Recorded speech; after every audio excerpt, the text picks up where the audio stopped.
Chief Political Editor John Wagge is joining us now. He's done a study of this. John, the Republicans released a list of 48 House Democrats that they're targeting in 22. That's a huge number. And why do they believe that many Democrats are vulnerable?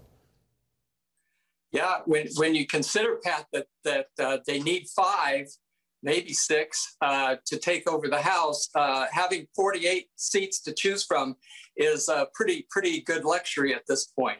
They've got, we just selected maybe 6 of them out of the total, and they include California's 45th district, where it's Orange County, and then also Florida's 17th district with Charlie Crist, and the Illinois 17th, where one of the Democratic Campaign Committee members is the representative, and also in Virginia, the 2nd district, and Wisconsin, the 3rd district, and New Jersey's 3rd district. Those are the 6 of them we're looking at. But of course, with 48, you could look at almost any of them. Well, have you actually done some of the numbers of the polling now? Can you give us some specifics about those several of those states? Well, one thing, Pat, is that many of those districts are districts that either Biden lost or that he won narrowly. Also, they're districts that were previously occupied by Republicans until 2018, when Republicans lost 40 seats.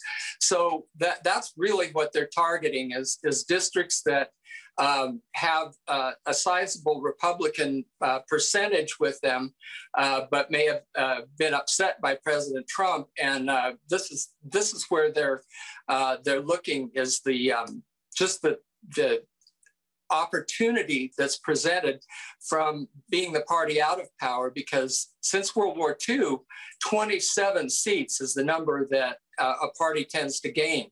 So with the fighting the Democrats in 2022, Republicans have very much a built-in advantage. John, are they going to run on personalities like we've got these wonderful women, these wonderful Hispanics and so forth? Or were they going to run strictly on message, that our message is so much more powerful than what the Democrats have? Yeah, I think they're going to run to an extent on their diversity. We saw that in the Republican convention in 2020, and it truly is becoming a more diverse party. We saw these Republican conservative women who did quite well in the 2020 House elections. So there will be that element of it. I think they'll also be running against the Democrats, and we'll have another 15, 16 months of seeing the kind of policies that we've seen in the first 100 days. That's certainly going to be on the agenda. And I think that it will go district by district, but I think you can capitalize on the dissatisfaction as well. You know, Pat, there are, I think, 5 congressional districts they're targeting in Texas, 3 or 4 in California, 3 in New York State, 2 in Nevada, 2 in Arizona. So some of these contested states where the elections were very questionable in the eyes of Republicans, they're really targeting some House races there. Well, you know, here we're in the 2nd district. That's where we are, of Virginia. And there's a guy named Scott Taylor, right, who had been a former congressman, but he had some things that he had done that, you know, made him very vulnerable. And he was targeted. We just saw ad after ad after ad, not so much supporting Elaine Luria, the Democrat, but knocking Scott Taylor. Do you think she is vulnerable? This used to be a safe Republican seat.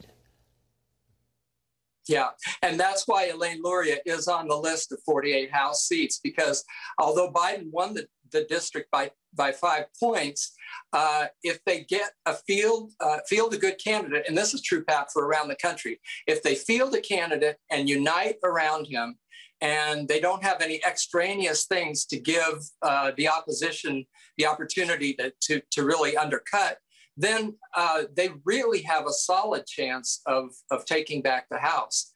And that's true from coast to coast, where the whole policies of even lockdown, you know, the New York 18th district is not one that was on our list, but in New York, Sean Maloney is the Democratic campaign chair, so he's targeted by the Republicans as well, and they really think that, you know, a rising tide can lift all boats, and that's where the Republicans feel that they are. When there's an unpopular president, we saw the Republicans gain 53 seats in 1994. You remember that one, Pat. And 60 seats the Republicans gained in Obama's first off-year elections, 2010. So we're talking about, you know, really capitalizing on unpopular positions, and we've certainly seen some of those in the opening days of the Biden administration. John, one thing, the former President Trump has decided he's going to go after all those people who supported impeachment against him, and he's attacking especially Liz Cheney and others who are Republicans.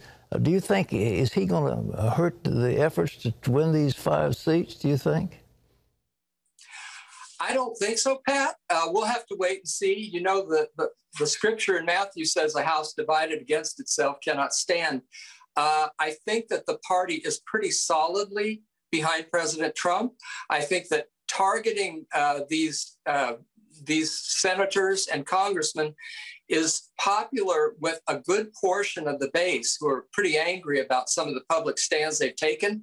That'll be one of the first tests, is to see the primaries in 2022 and see if the candidates President Trump is going to support actually defeat candidates like Liz Cheney and Adam Kinzinger and some people like that.